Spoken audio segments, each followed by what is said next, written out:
Luke chapter 23. And the whole multitude of them arose and led him unto Pilate. And they began to accuse him, saying, We found this fellow perverting the nation, and forbidding to give tribute to Caesar, saying that he himself is Christ a king. And Pilate asked him, saying, Art thou the king of the Jews? And he answered him and said, Thou sayest it. Then said Pilate to the chief priests and to the people, I find no fault in this man.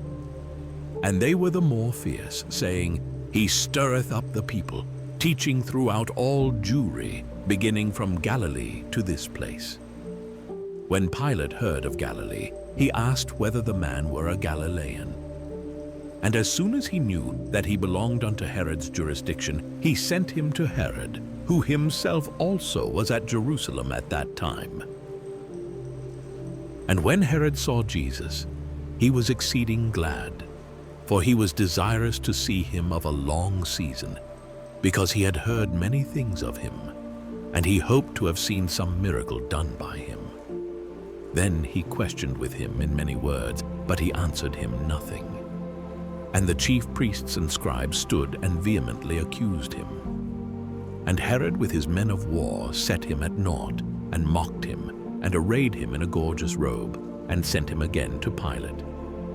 And the same day Pilate and Herod were made friends together, for before they were at enmity between themselves. And Pilate, when he had called together the chief priests and the rulers and the people, said unto them, Ye have brought this man unto me, as one that perverteth the people. And behold, I, having examined him before you, have found no fault in this man touching those things whereof ye accuse him. No, nor yet Herod, for I sent you to him, and lo, nothing worthy of death is done unto him. I will therefore chastise him and release him. For of necessity he must release one unto them at the feast. And they cried out all at once, saying, Away with this man, and release unto us Barabbas, who for a certain sedition made in the city, and for murder was cast into prison. Pilate therefore, willing to release Jesus, spake again to them. But they cried, saying, Crucify him, crucify him. And he said unto them the third time, Why, what evil hath he done? I have found no cause of death in him. I will therefore chastise him, and let him go. And they were instant with loud voices, requiring that he might be crucified. And the voices of them and of the chief priests prevailed. And Pilate gave sentence that it should be as they required. And he released unto them him that for sedition and murder was cast into prison, whom they had desired. But he delivered Jesus to their will. And as they led him away, they laid hold upon one Simon, a Cyrenian, coming out of the country, and on him they laid the cross, that he might bear it after Jesus. And there followed him a great company of people, and of women, which also bewailed and lamented him. But Jesus, turning unto them, said, Daughters of Jerusalem, weep not for me, but weep for yourselves, and for your children. For behold, the days are coming, in the which they shall say, Blessed are the barren, and the wombs that never bare, and the paps which never gave suck. Then shall they begin to say to the mountains, Fall on us, and to the hills, cover us.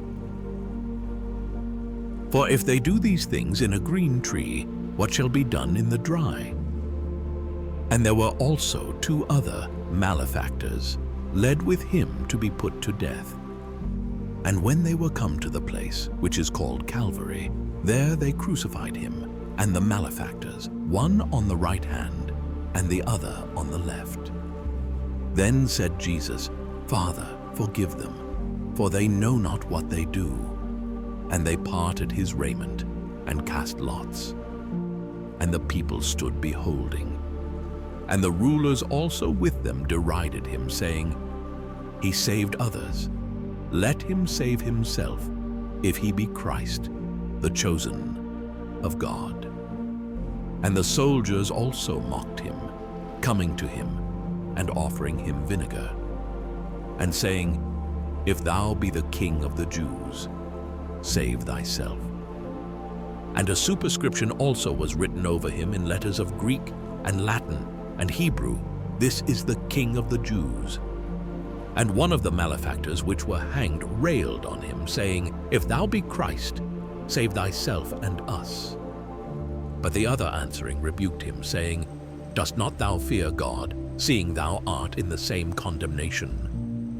And we indeed justly, for we receive the due reward of our deeds, but this man hath done nothing amiss." And he said unto Jesus, "Lord, remember me when thou comest into thy kingdom." And Jesus said unto him, "Verily, I say unto thee, today shalt thou be with me in paradise."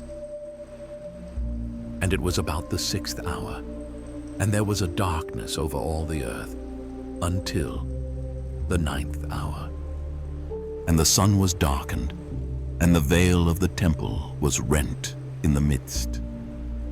And when Jesus had cried with a loud voice, he said, "Father, into thy hands I commend my spirit." And having said thus, he gave up the ghost. Now when the centurion saw what was done, he glorified God, saying, "Certainly this was a righteous man." And all the people that came together to that sight, beholding the things which were done, smote their breasts, and returned. And all his acquaintance, and the women that followed him from Galilee, stood afar off, beholding these things. And behold, there was a man named Joseph, a counselor, and he was a good man, and a just. The same had not consented to the counsel and deed of them. He was of Arimathea, a city of the Jews, who also himself waited for the kingdom of God. This man went unto Pilate, and begged the body of Jesus. And he took it down, and wrapped it in linen, and laid it in a sepulchre that was hewn in stone, wherein never man before was laid. And that day was the preparation, and the Sabbath drew on. And the women also, which came with him from Galilee, followed after, and beheld the sepulchre, and how his body was laid. And they returned, and prepared spices and ointments, and rested the Sabbath day according to the commandment.